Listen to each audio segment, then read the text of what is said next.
I like that song. Turn to your neighbor and say, more than enough.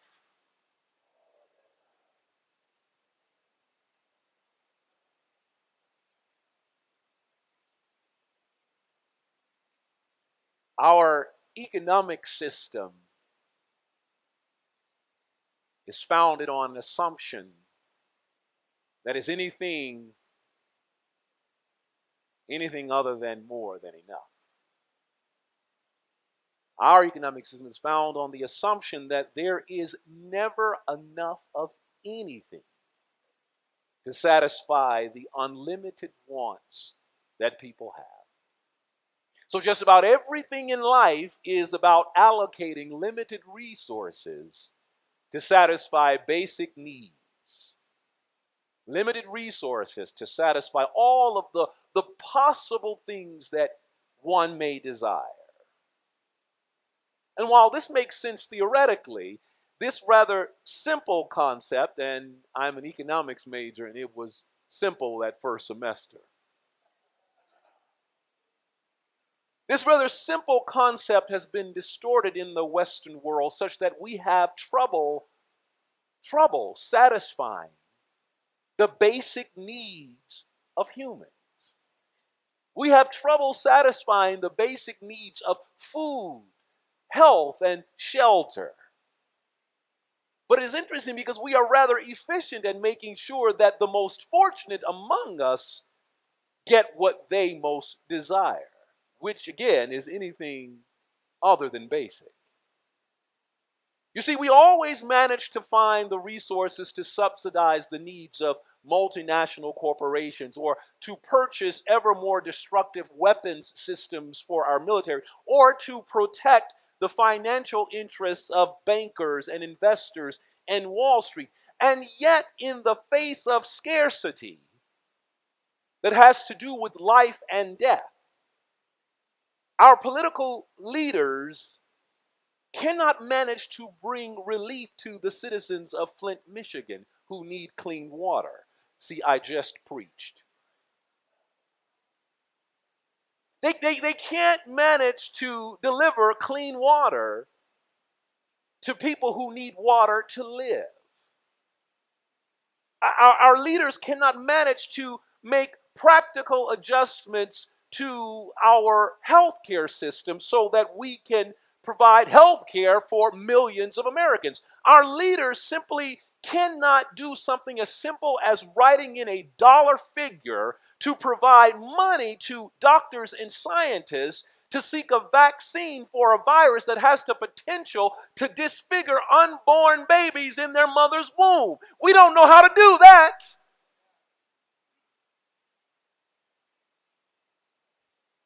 So this notion, this simple idea of scarcity seems to be a little bit more complicated when it gets into the hands of the people who make the decision. In other words, when we ask for the basic needs of human beings, the basic needs of the vulnerable to be met, we are told there isn't enough. And even as our leaders tell us that over and over again, there isn't enough, they continue to worship at the altar of money and business and tax cuts to satisfy the needs of those who simply have more than what is basic. Oh, you're saying, Pastor, what you talking about? Let's get to it. Elijah had to confront this kind of idolatry when God called him to confront King Ahab of Israel. Now you remember, God has promised Israel that you will have my loyalty for as long as you live. But you will have some of your kings who will disobey. King Ahab was one of those kings. You see, Ahab had rejected the God of Israel to worship Baal, the god of rain and fertility. He began to embrace the idols of the empire that gave Ahab and his wife Jezebel all that they desired. Their needs were covered. And they thanked Baal for it. And in the face of real scarcity, real and created, Ahab worshiped a counterfeit god. And the writers of Kings tell us he did more to provoke the anger of the God of Israel than had all the kings of Israel before him.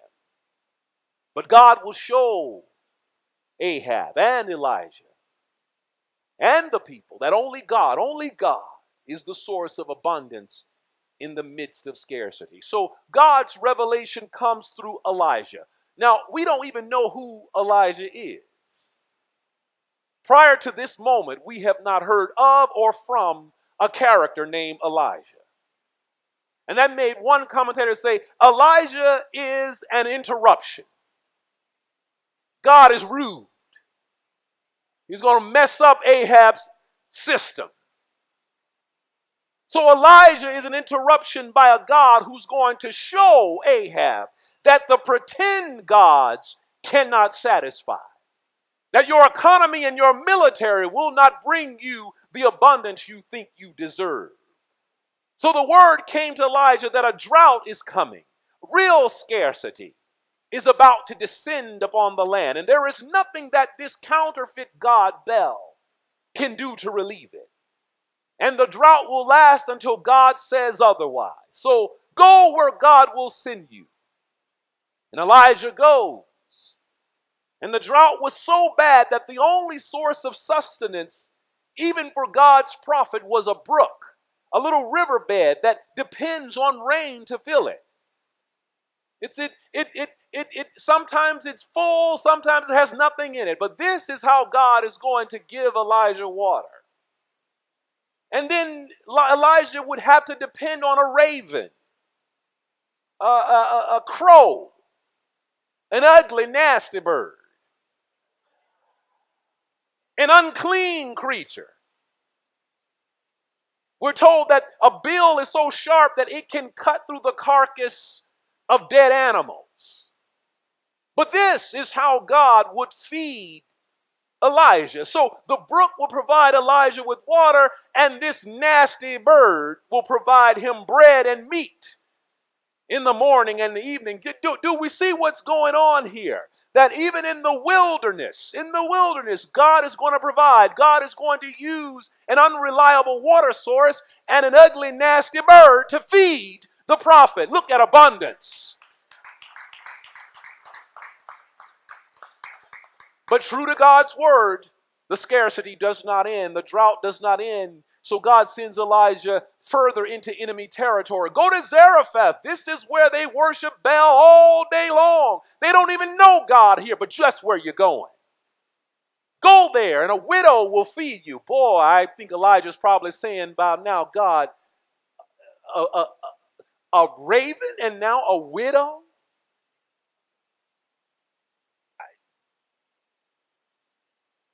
But when Elijah goes, as God asks him to do, he sees the very widow and he asks her for bread and water. But in her response, she speaks of scarcity.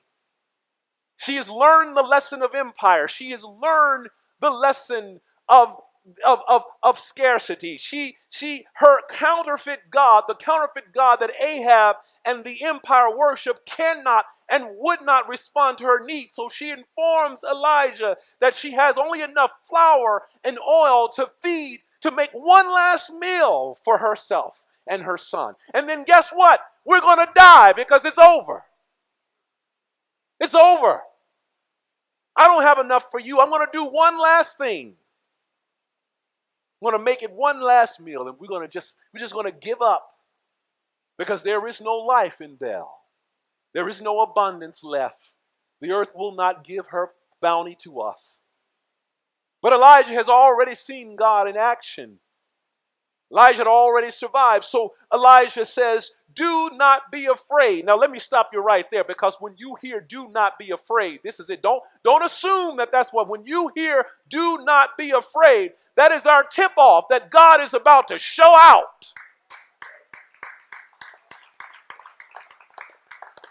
If you don't believe what I said, go. Let's hop back over into the New Testament when the angel said, do not be afraid to Mary, because he was letting her know that, oh, God is about to show up like you never thought before. And so Elijah says, do not be afraid, Because God is about to do something that's going to blow your mind. God is about to show you an abundance that your God, your counterfeit God, could not provide. God is about to show up like you never thought possible. And so he said, go ahead and make that last meal, which turned out not to be your last meal. Oh, that little flour that should have been gone is going to last until this drought lasts. That oil that should have been empty is going to keep going. Oh, look at God. Oh, see, now I don't know. I don't know how it happened. Don't ask me for the science and don't ask me for the history. I don't know how it happened. And that's not the point of the story. But here's what I do know happened. That in the presence of God, there is no scarcity.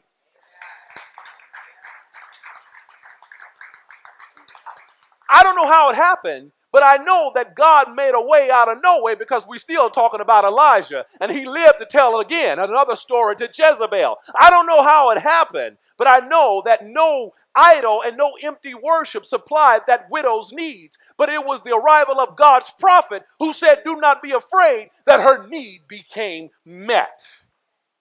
Oh, I know that by God's word.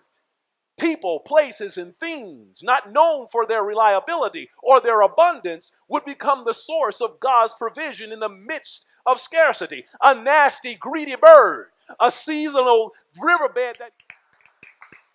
Oh, I don't think you heard me. I don't think you heard me. The stuff that people would have said, oh, that don't mean nothing to me, becomes used by the very God to provide for God's people. Oh, see, you didn't hear me. Let me say it another way. The thing you said that's no good. I don't like it. It smells funny. It's ugly. God is using it to provide for God's people. Let me go a little step further. They probably said, you know what? Them gay folks over there, they can't tell me nothing. They don't know nothing about God, are using these very same folks to preach the gospel of love, liberation, and inclusion to the world. Oh, I don't think you see, you're clapping, but you're clapping too timidly. Let me keep going. Behold the power of God. See, I'm excited about it. I don't see, again, when people tell me, Pastor DeWayne, it's not enough. You don't have enough people. You don't have enough money. You can't do it. I start thinking about the widow who said, my oil and my flour is too little. I'm going to make one last meal and I'm going to die. And then when he said, do not be afraid, I start saying, I can't be afraid because God's got to do something. Oh, it may not look much in here. This building may not look like much. We may not be able to compete with all the bigger churches, but God is going to use what God is going to use to do God's thing. Oh, I get excited about it.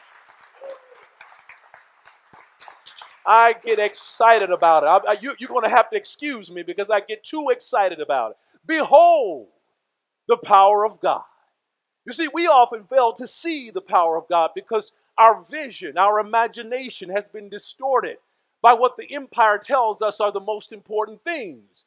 Our vision has been distorted by the power of money, the power of politics, the power of the market, the power of the empire. We have come to expect that every question has an answer because of Google.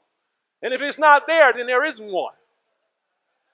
We've come to expect, and trust me, I've expected every time that if I go and look at Amazon, I can find it and buy it if I need it.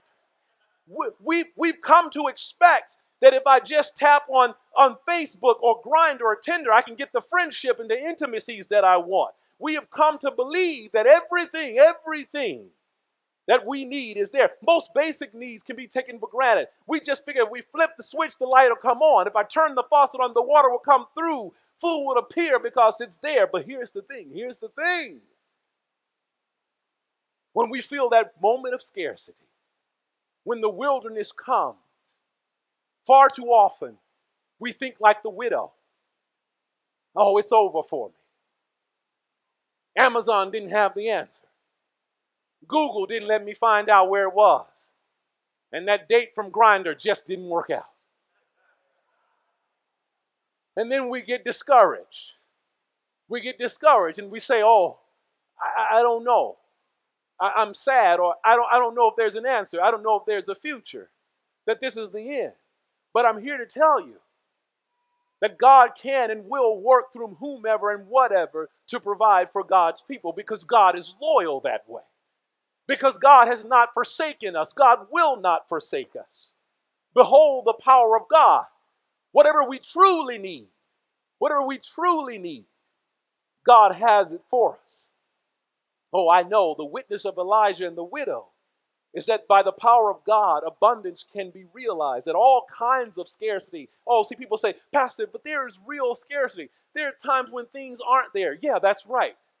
I know it. I know that feeling. There are times when there isn't enough food, you tell me. There are times when there isn't enough money. Yes, people say that. But here's what I do know. And it's most often that when there isn't enough food or when there isn't enough money, it's because the empire has hogged it all for itself and said there isn't enough.